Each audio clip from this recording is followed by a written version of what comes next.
سوجدە بردن لە گەورەترین عیبادەتەکانە. سوجدە بردن لە ناو نوێژە، طبعا نوێژ لە هەموو عیبادەتەکانە نوێژ لە هەمووی پیرۆسترە، و لە ناو نوێژیشە ڕوکنی سوجدە بردن بۆ خوای پەروەردگار لە هەموو ڕوکنەکان گەورەترە و مەزنترە. نزیکترین حاڵەتی ئێمە لە خوای پەروەردگارەوە کاتی سوجدەکانە.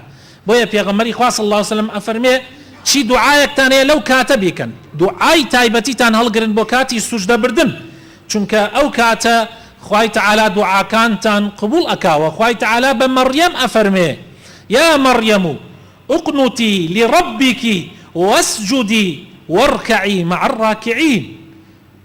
بۆ خوای تعالی ڕابوەستە و زۆر بوەستە خەریکی عیبادەت بە و سوجدە بە و ڕکوع ببە بۆ خوای تعالی لەگەڵ نوێژگەرانە. سوجدەی لێرە خوای تعالی پێشی ڕکوع کردووە وەکو باسمان کرد، سوجدە پیرۆستترین ڕوکنەکانی نوێژە. پێغەمبەری خوا صلی الله عليه وسلم ئەوەندە سوجدەی ئەبرد، خاتو عایشە بۆمانی ئەگەڕێتەوە خێزانی پێغەمبەر ڕزای خوای لێبێ ئەفەرمێ كان يصلي 11 ركعة. پێغەمبەری خوا صلی الله عليه وسلم شەوان 11 ڕکاتی ئەکرد. كانت تلك صلاته، يعني پێغەمبەری خوا شەو نوێژەکەی وابوو 11 ڕکاتی ئەکرد. فيسجد السجدة من ذلك قدر ما يقرأ أحدكم 50 آية. جاء پێغەمبەری خوا صلی الله عليه وسلم زۆربەی سوجدەکانی کە ئەیبرد شەوان بەقەدەری خوێندنەوەی 50 ئاەتی یەکێک لە ئێمە ئەوەندە نوێژ سوجدەکانی درێژ بووە پێغەمبەر صلی الله عليه وسلم، و جاری وایش بووە درێژتریش بووە.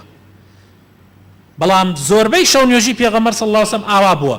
نوێژی فەرز بە جەماعەت ئەبێت سوک بێ، لەبەر ئەوەی نەخۆش پێغەمبەری خوا صلی الله عليه وسلم فەرمێ ئەگەر کەسێکتان پێش نوێژیتان بۆ خەڵکی کرد سوکی کەن لەسەر خەڵکی، چونکە تیانەیە نەخۆشە، تیانەیە زەعیفە و توانای نییە، بەرگە ناگرێ، هەیە پیرێژن، هەیە پیرە پیاوە، هەیە مناڵە تەحەموڵ ناکە. بەڵام کاتێ بۆ خۆتان نوێژەکەن هەرچەندێ درێژی بکەنەوە باشترە.